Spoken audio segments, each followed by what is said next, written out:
Hey Jim, it's Jessica. Just recording your monthly customer success report. So I just kind of wanted to go over some things that we've done this month and also how the notifications that we've been sending out are going. So I don't know, some surprising things kind of happened this month. I thought by increasing the reach of our campaign guru email, we would actually see more. I don't know if you remember from last month, but there was a small gap in between things like, for example, people creating apps, installing apps, et cetera. It seemed to be that more people were doing those things, creating apps, installing apps, starting paid subscriptions, et cetera. And so I thought if we increase the reach of that email, that we would see that gap sort of increase. But that didn't happen. So I'm kind of bummed about that, but that's okay.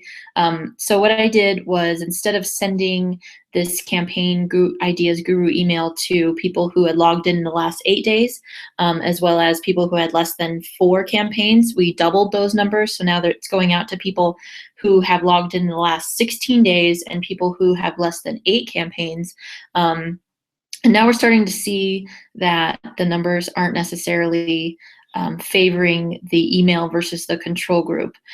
So thinking about this a little bit more and what that means, in terms of, I mean, this type of email is sort of, sending it out doesn't really do anything. The user has to reply to the email, and then depending on what I say to them, giving them, campaign ideas, will determine sort of what they're going to do with their account. So I think the real indicator of the success of this email is going to be if they, use those ideas, or if they make more campaigns, and if ultimately if they cancel down the road. So we've sent this email out. 320 people have actually received this email. Of those 320 people, 30 people have replied. So that's pretty good. So what I would like to do, I have a record of all the people that have replied. And then what I'd like to do in one more month, so that would be a total of after 3 months, what I'd like to do is go through and see the percentage of the retention of those people, to see how many of those people have actually canceled their account, and then somehow test that against like a control group of people who have never received that email from us, just to kind of see if indeed this email is helping people continue to use their short stack account longer. Another surprise was this no publish email. What we did with this, well, it seems that now that we're sending it out to more people, we didn't really change anything with this no publish email, apart from the fact that we were going to change the control to an actual email variant. So what we did was we wrote another email that had case studies in it. So right now we're sending out, so up until yesterday, we were sending out an email that just said, hey, it looks like you haven't published a campaign. Let us know if we can help you get something published. And the idea was to help people get their campaigns published so that they're using the account and they see value with it, and they don't cancel. So what we were seeing was that although we were getting a good open rate, the variation between the original email and the control group was very small. And so in order to try and see if we can get more success with the original email versus the control email, we got rid of the control because we know that this email is not adversely affecting our users, or they're not canceling because of it. We got rid of the control and we actually added a variant email. So now we're going to test one email against the other. So we're sending out, and we just actually added that variant on Monday. So now they're going to get, half of the people are going to get the original email that just very simply says, if you looks like you haven't published, let us know if we can help you get your campaign published, versus here's proof that campaigns work. And we added 3 case studies so they can look and see that having a campaign actually does warrant some results. So we're going to see how those emails do against each other. So in my next report for July and August, from July through August, hopefully we'll see that variant email. My guess is that variant email is going to get some better results. So the other email we started sending was the loyalty emails that we are sending to users who have had subscriptions for 6 months or more.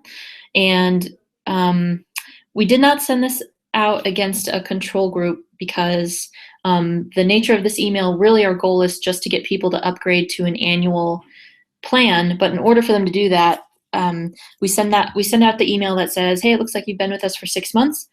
Here's a t-shirt and some other goodies. Just reply back with your email address and shirt size. So when they reply back, that's when I take their email address and I look it up in our system to see how long they've been with us. And then that's my opportunity to reply and say, oh, it looks like you've been with us for 6 months. We do offer annual plans. Would you be interested in upgrading? So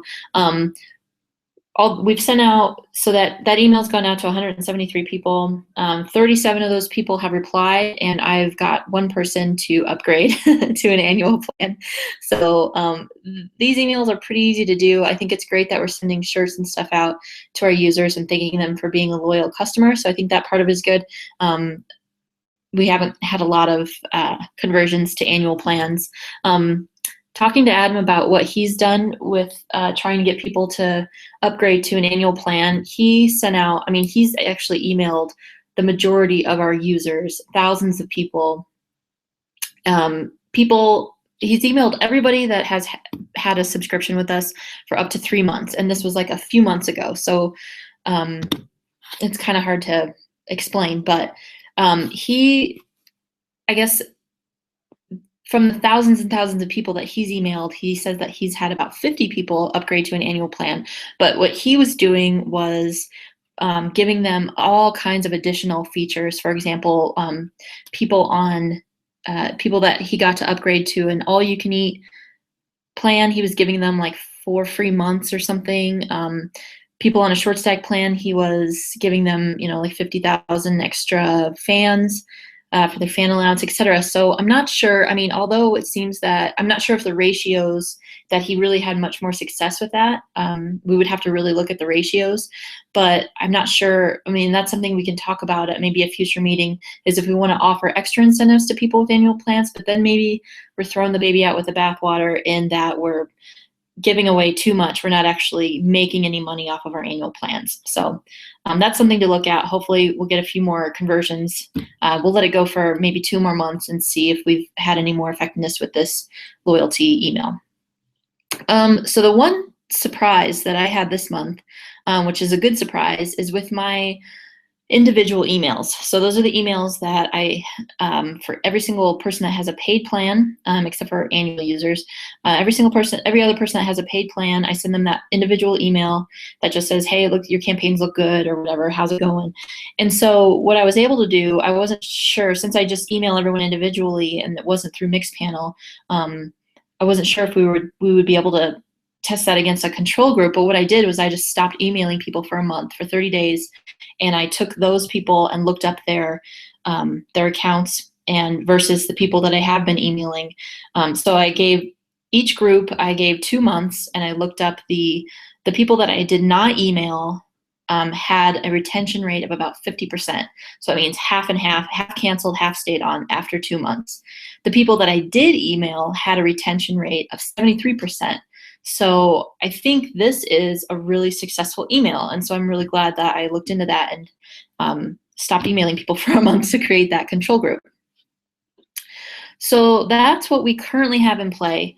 What we're going to do, what I'd like to be able to do by the end of the week, so as of 7/10, we're just waiting on a few metrics to go live in Mixpanel. What we'd like to do is start working on converting free users to paid users. And so how we plan to do that initially is we're going to start sending an email to free users who install a campaign. We're going to send them an email as soon as they do that. And that'll say something like, did you know that you can only have 25 entries on the paid plan? It looks like you're running a campaign, yada, yada. So go ahead and upgrade.